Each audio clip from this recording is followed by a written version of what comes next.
Bonjour, bonsoir, tout dépendra à laquelle vous regarderez cette vidéo.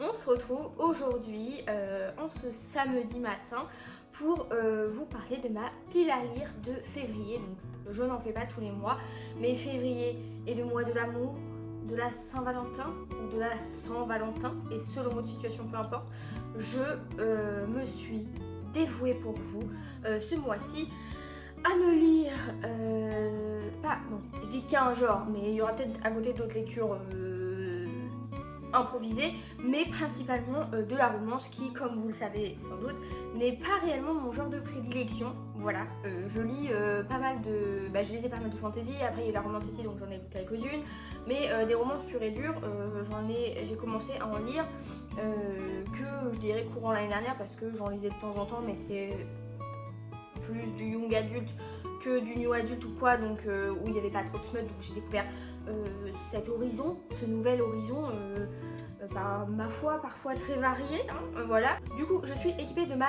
liseuse, donc c'est une, si ça vous intéresse, c'est une Kobo de chez la Fnac là, en couleur. Pourquoi? Parce que je vais principalement lire les livres en e-book avant de les acheter au format papier, parce que le risque avec la romance, c'est que ça passe ou ça casse. Voilà, voire même ça trépasse, donc il est hors de question que je mette 20 balles dans un tas de feuilles qui va me décevoir. Vraiment ici, cette année on n'a plus de pales, donc les dépenses sont mesurées et réfléchies, donc voilà, je vous insérerai les couvertures, et il y en a deux quand même que j'ai en papier parce que voilà, je suis sûre. Et bon, ça avance peut-être, mais ils ont tout pour bien partir. Le premier de ma liste, c'est Nice to Meet You. Donc au début, je pensais qu'il y avait une faute d'orthographe. En fait, non, j'ai compris que c'était un jeu de mots après en lisant le résumé.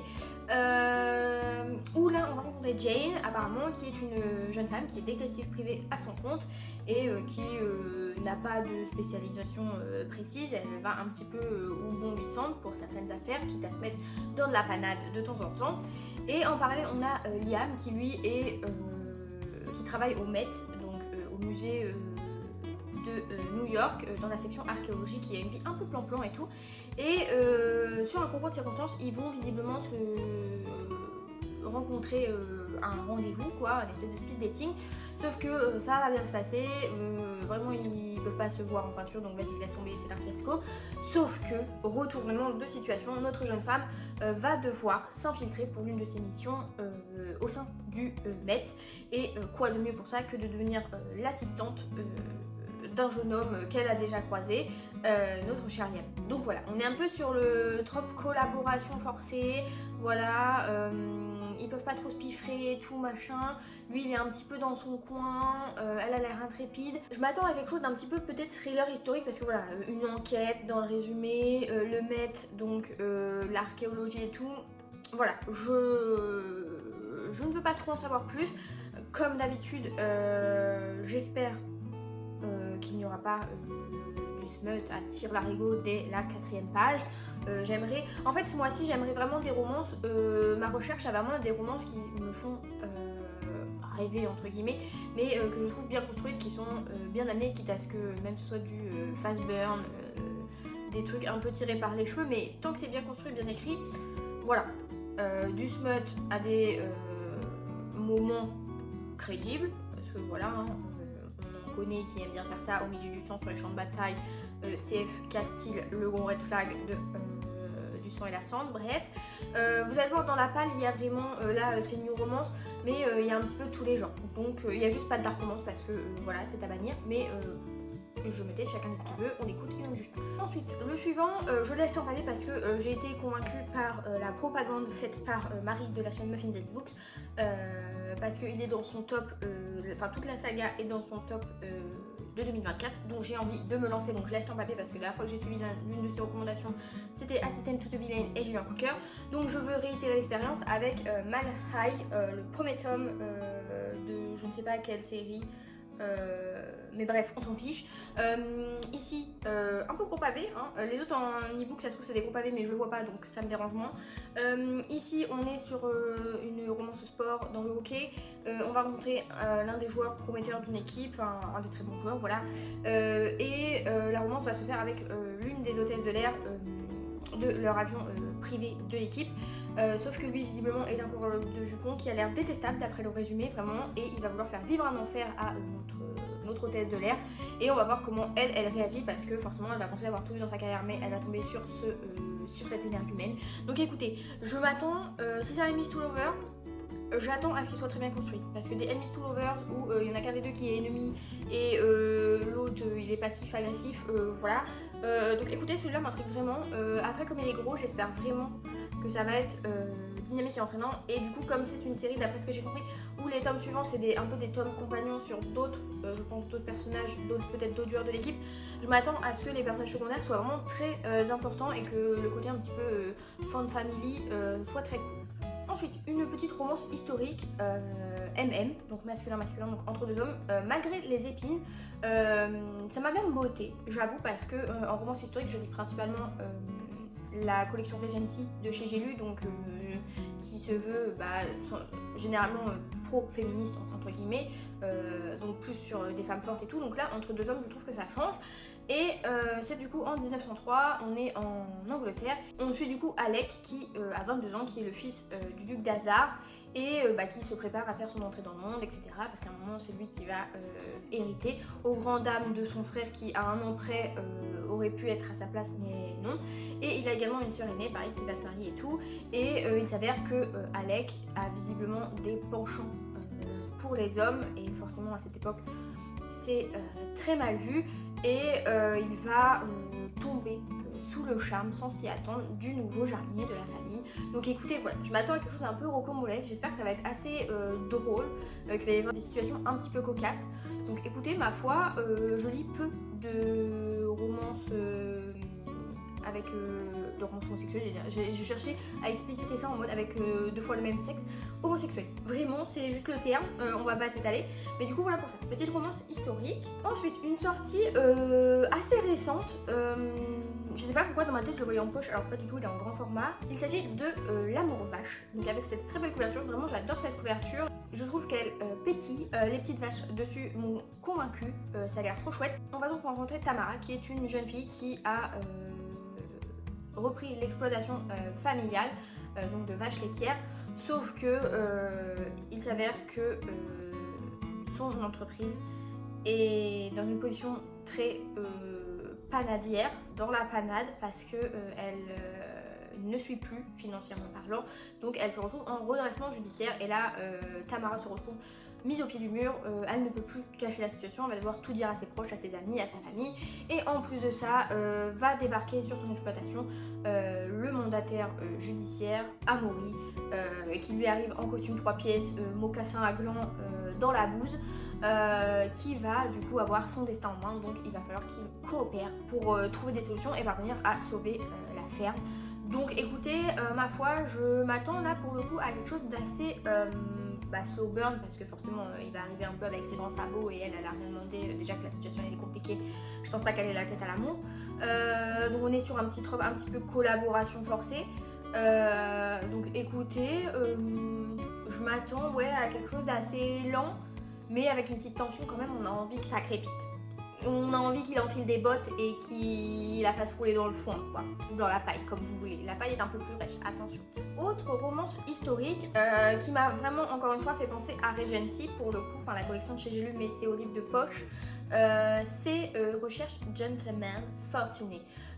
Ici, on va, pareil, être en Angleterre, on rencontre Kitty, qui est l'aînée d'une fratrie de 5 sœurs, et en fait, suite au décès de ses parents, elle va se retrouver à la tête de sa famille, sauf qu'il y a énormément de dettes, et elle était promise à un mariage avec un monsieur qui s'avère être un gros crétin, qui va la planter suite à certaines choses. Et donc elle va se retrouver contrainte en fait, genre avec une deadline, épée de Damoclès au-dessus de la tête. Il faut qu'elle trouve un nouveau parti, un nouveau mari qui aura assez pour pouvoir parvenir à rembourser les dettes et à lui amener un train de vie confortable à elle et ses sœurs, pour pas qu'elle ait à priver ses sœurs d'éducation, vendre la maison de leur enfance, etc. Elle va donc avec l'une de ses sœurs se rendre à Londres pour faire son entrée dans le monde, faire son entrée, s'incruster dans le monde. Donc elles vont loger chez la tante et elle va essayer par tous les moyens de se dégoter un mec. Donc dès qu'il y en a un qui attire un peu son attention et qui visiblement sur le CV, la partie finance est plutôt sympathique, un petit peu le flouze, elle va s'engouffrer dans la brèche, sauf qu'elle va se faire démasquer par un monsieur. Donc voilà, écoutez, je n'ai pas besoin d'en dire plus, là je m'attends vraiment à voir comment elle va être démasquée, parce que sachant qu'elle vient de notre région, comment le mec va découvrir ses intentions. Donc pareil, je m'attends à quelque chose d'assez léger, d'assez drôle, cocasse, un petit peu théâtral peut-être, donc écoutez, je suis tout oui. Mes yeux sont tout ouverts pour suivre cette péripétie. Ensuite, une petite romantécie, je dirais, parce que...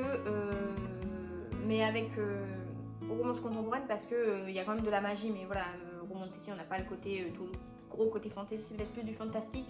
Donc une romantastique, voilà. Je suis Nina Quill, moi aussi j'invente des termes.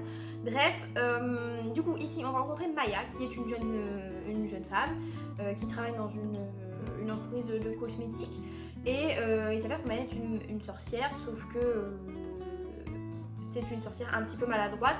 Et son boss est chiant, ses collègues, il y en a un, ils la remarquent pas, il y en a d'autres, c'est des harpies, donc c'est pas trop ça. Et donc elle va un jour décider de faire une petite potion pour voilà, pour qu'elle ait plus de compliments qu'autre chose, qu'on la remarque un petit peu plus. Sauf que il s'avère qu'avec sa maladresse, une erreur peut tout changer. Et malheureusement, c'est son boss qui va se retrouver fou d'elle. Enfin, qui va croire qu'il est fou d'elle, et donc là, va-t-elle s'en dépêtrer? On ne sait pas.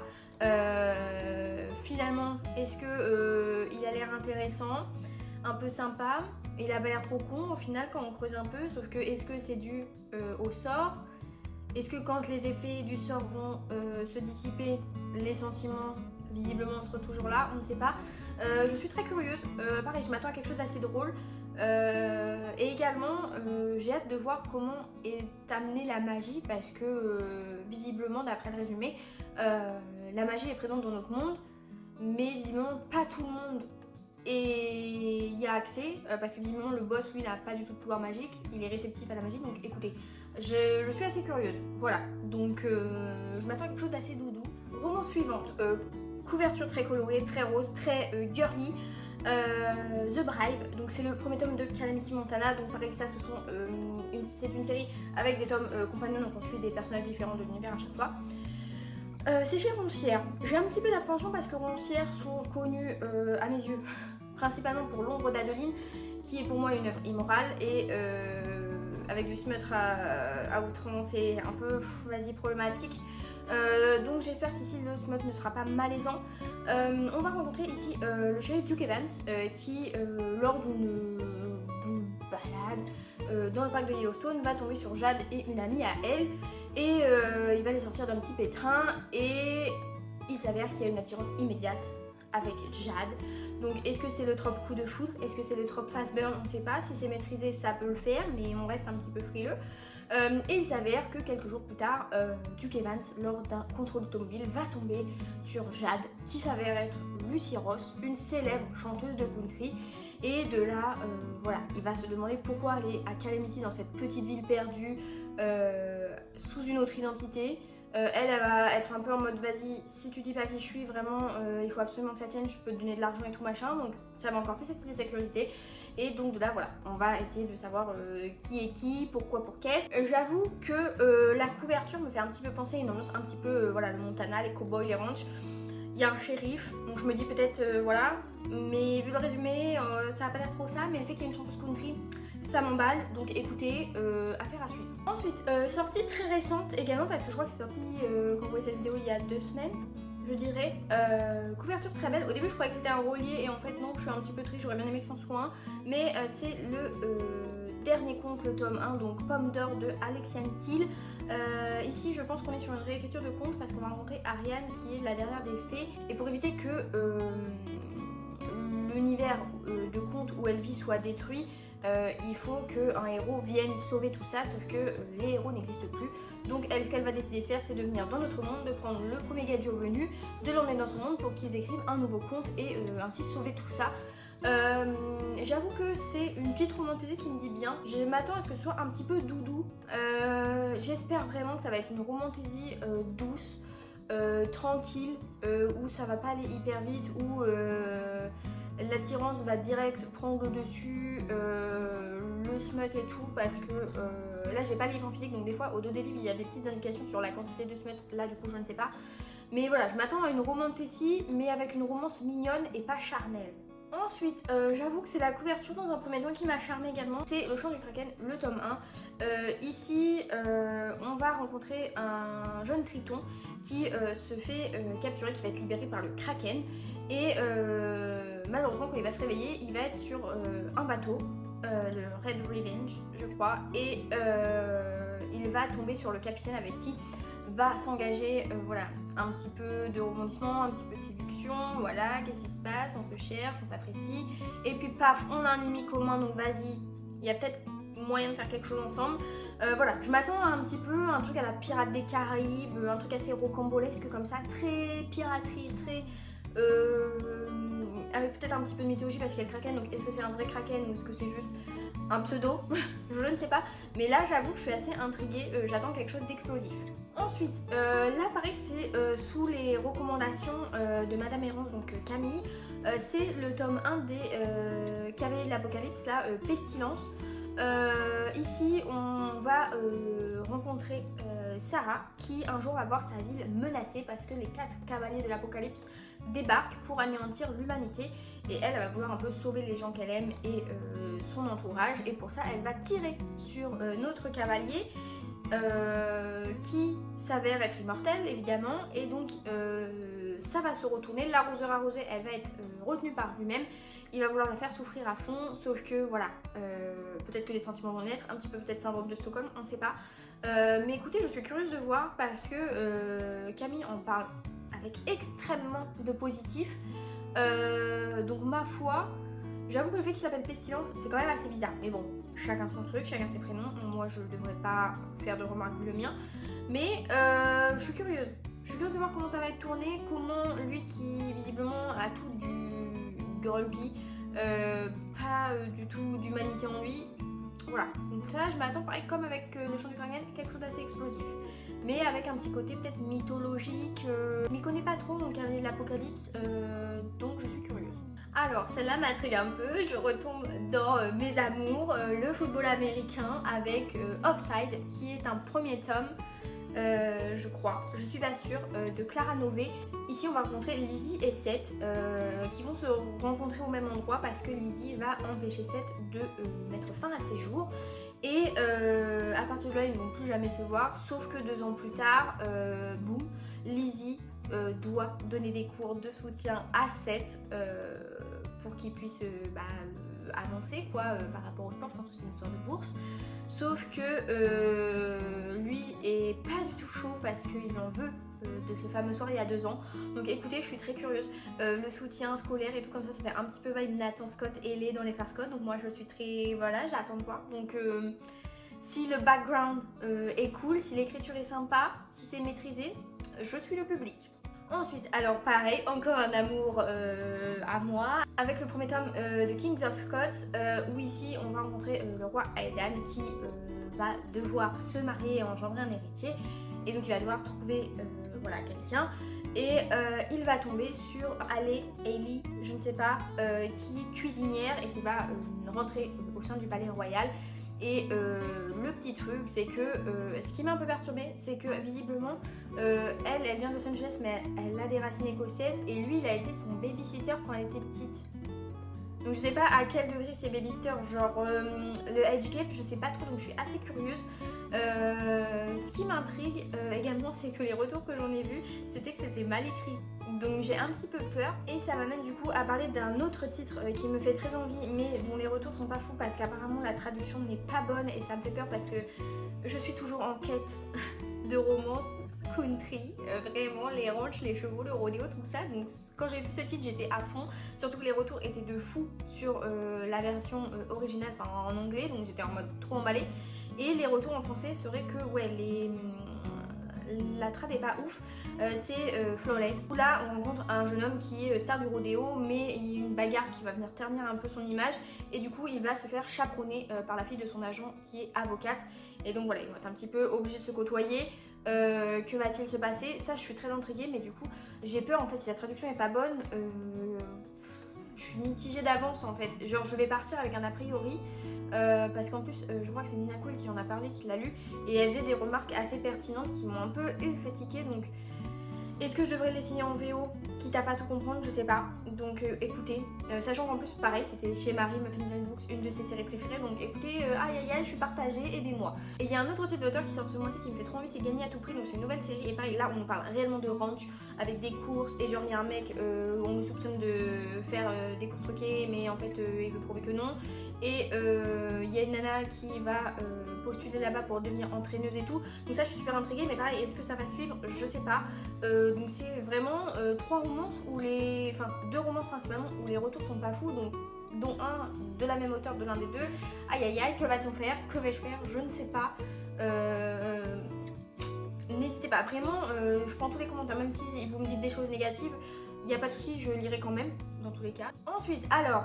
une auteure un petit peu discutée, j'ai envie de tenter l'aventure Ali Hazelwood avec Love Theoretically parce que j'ai vu des retours sur les Ali Hazelwood comme quoi des fois le smut flemmasse sur 10.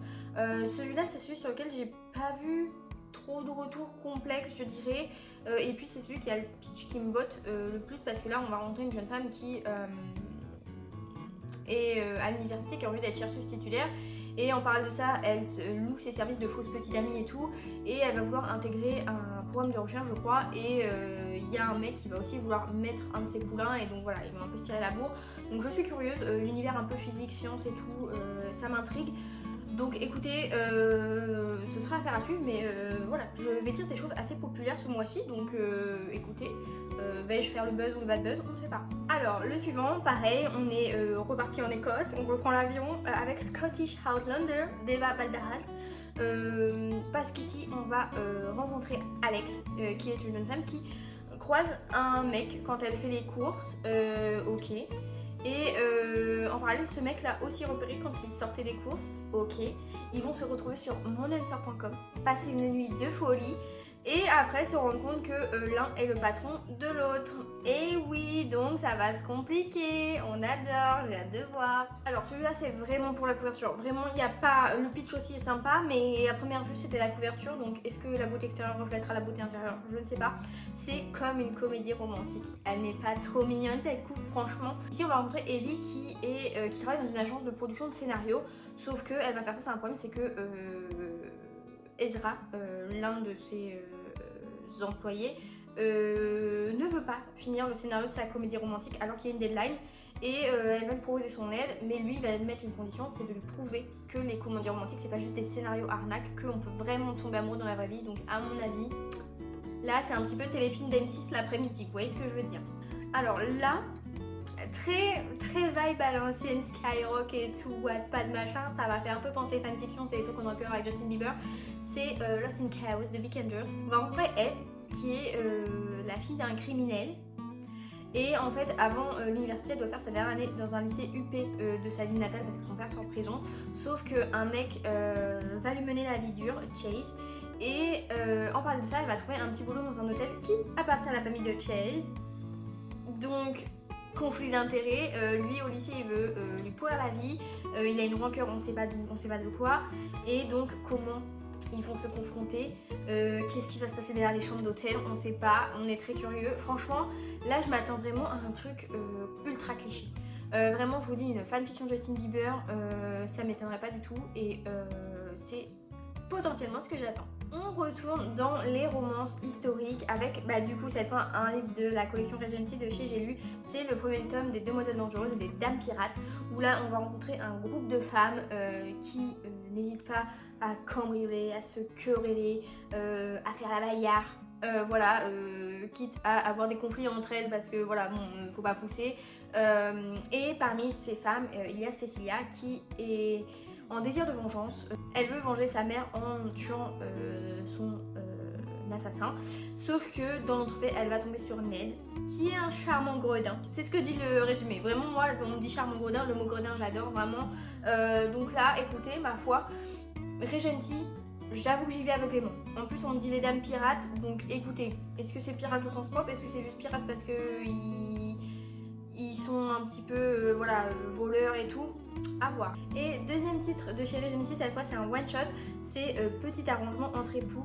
C'est sorti assez récemment. L'avantage c'est que si vous êtes intéressé par les romans historiques comme ça, Regency c'est que du poche, donc franchement foncez, c'est pas cher et c'est très sympa. Ici on va rencontrer le vicomte de Penval qui va avoir l'occasion de racheter le domaine familial de son enfance. Ok, sympa. La condition c'est qu'il épouse la pupille de son oncle qui vit là-bas. Lui il dit bah ok, de toute façon je vais me marier tôt ou tard, donc vas-y on fonce. Si elle est d'accord, why not. Il s'avère que la pupille Jane est plutôt d'accord, et donc ils vont mettre des petites conditions, voilà, ils vont faire peut-être un contrat, je ne sais pas. Et hop, là, tout ce qu'il faut, c'est que ça va bien se passer si tu me laisses faire ma vie personnelle, nan, ok. Sauf qu'apparemment, d'après le résumé, un fantôme va venir mettre la pagaille, donc je suis très curieuse de voir. Parce que généralement, Regency, c'est quand même assez ancré dans le réel. Donc là, qu'on parle de fantôme, je suis curieuse, mais ouverte. Ensuite, une romance encore un petit peu univers pirate, c'est Cœur pirate de Erin Kova, où ici on va rencontrer Morgan qui est un célèbre pirate, mais qui, où commence le livre, un fugitif, et donc il va vouloir laver son nom, et pour ça il va vouloir entrer dans les bonnes grâces voilà, de ce qu'il faut, machin. Et donc sa cible, sa target, ça va être Victoire, la fille du chancelier du roi, qui elle rêve de venger sa mère en retrouvant son tueur. Franchement, les balles, les machins, tout ça, elle en a rien à foutre. Sauf que pendant les balles de la saison, ils vont se trouver, se faire tourner la tête, et elle va se rendre compte que finalement le mec pour qui elle a un petit crush, ses intentions ne sont peut-être pas toutes blanches comme la neige. Mystère. Pareil, encore une fois, je m'attends à quelque chose d'assez dynamique, des robes à foufou, des combats d'épée, de sabre, je ne sais pas, mais je veux quelque chose de percutant. En plus celui-là je crois qu'il est très gros, donc écoutez, ça a intérêt à valoir le coup. Ensuite, alors celui-là il me fait un peu peur parce qu'il y a une phrase dans le résumé qui me... C'est le premier tome de la série Sous le charme, un loup bien relou. Ici on va rencontrer Mathéo qui est un loup-garou, mais ça fait 3 mois qu'il s'est pas transformé, et son loup est dans sa tête, mais il assaille de pensées violentes et charnelles. Le terme charnel, genre le mec il va avoir que envie de baiser, il va que être en rut. Chaud lapin, enfin chaud loup, là déjà ça mitige. Mais du coup il va vouloir faire appel à une sorcière pour l'aider. Il va rencontrer Evie un soir dans un bar où il va manquer d'étrangler un client, donc c'est pensées violence. Et elle va vouloir le foutre dehors, sauf qu'elle va avoir dans son regard un désespoir, et elle va vouloir l'aider, sauf que la règle pour Evie c'est que dans son coven il n'y a pas de loup-garou parce qu'ils sont trop indisciplinés et imprévisibles. Donc écoutez, ça je m'attends à ce que ce soit drôle, mais si le cul prend le pas, là ça va être rédhibitoire. Là je vous parle de 3 livres qui sont des suites, donc je vais pas m'attarder, mais c'est comme, comment il s'appelle, le Erin Silver, je crois, c'est ça son nom, je sais plus, celle qui a fait Flawless de gagner à tout prix, qui sortent également ce mois-ci, donc dans tous les cas je les ai pas en papier et ils sortent à plusieurs échelonnages du mois. Il y a la suite de Better Than the Movies de Lynn Painter, Nothing Like the Movies, où là on va, apparemment c'est une suite directe de Better Than the Movies, donc je vais pas spoiler, mais voilà, je suis très intriguée. Il y a Le Pont des Tempêtes 4 qui va sortir, donc là... vous savez, si vous avez vu mes flops de 2024, sinon je vous remets dans le petit. Mais j'ai pas été convaincue par le 3 qui reprenait des chapitres copier-coller du 2, mais juste avec d'autres points de vue, mais on savait très bien ce qui se passait, donc aucun intérêt. Donc ma foi, je marche sur des œufs. Et un que j'ai très hâte, c'est le deuxième tome de Vancouver Storms. Donc j'ai lu Behind the Net le mois dernier, donc je vous mettrai dans le petit également mon bilan de janvier où j'ai lu 50 livres. Où j'ai lu cette romance qui a presque été un coup de cœur. Dommage, le prénom du chien a fait chuter la note. Mais voilà, c'est un tome compagnon. On va suivre du coup la sœur de notre personnage principal de Behind the Net. Je suis très curieuse, ça va être un Enemies to Lovers je pense, donc j'ai trop hâte. Ça vraiment, je vais me ruer dessus. Et ensuite, le dernier titre que j'ai en papier parce que en fait je l'avais pas acheté alors qu'il me fait de l'œil depuis longtemps, parce que je voulais à la fois en relié et à la fois en paperback normal, mais du coup je l'ai acheté en paperback normal pour commencer parce que sur les conseils d'Anne-Laure, avant elle était instagrammeuse, mais je crois que maintenant elle fait plus du lifestyle et tout. Elle avait adoré ce titre. C'est The Cheat Sheet de Sarah Adams, où là on va rencontrer Brie et Nathan qui sont amis depuis des années, sauf que lors d'une soirée un peu trop arrosée, ils vont devoir prétendre jusqu'au prochain Super Bowl qu'ils ne sont peut-être pas que des amis. Un peu fake dating, mais ils sont amis, donc friends to lovers peut-être. Je m'attends du coup à quelque chose de très doux, très chill, très positif. Les retours que j'en ai vus, j'ai vu que les gens avaient, certaines personnes avaient trouvé ça un peu plat, un peu facile. Donc écoutez, moi j'ai pas d'attente particulière, je veux juste que ce soit léger et doux. J'aimerais que ce soit dans la même vibe que People Who Meet on Vacation de Emily Henry. Donc affaire à suivre, mais en tout cas je trouve trop mignon. Donc voilà, c'est le seul autre que j'ai en papier parce que je suis à peu près sûre. Donc j'espère qu'il ne me fera pas mentir. Et bien écoutez, c'est tout pour cette vidéo. J'espère qu'elle sera pas trop longue parce que les vidéos pattes j'en fais peu, donc je sais pas des fois si je m'étale trop sur les résumés ou quoi. N'hésitez pas dans les commentaires à me dire s'il y en a certaines que vous avez lues ou qui vous font envie. Comme je vous l'ai dit à un moment dans la vidéo, même si vous me donnez des avis négatifs, je prends aussi. Ça m'empêchera pas de les lire, comme ça je me ferai aussi mon avis. Donc hâte de voir. Vraiment comme je dis, je serai intransigeante. Vraiment, j'ai toujours... je suis très pointilleuse sur les romances. Vraiment...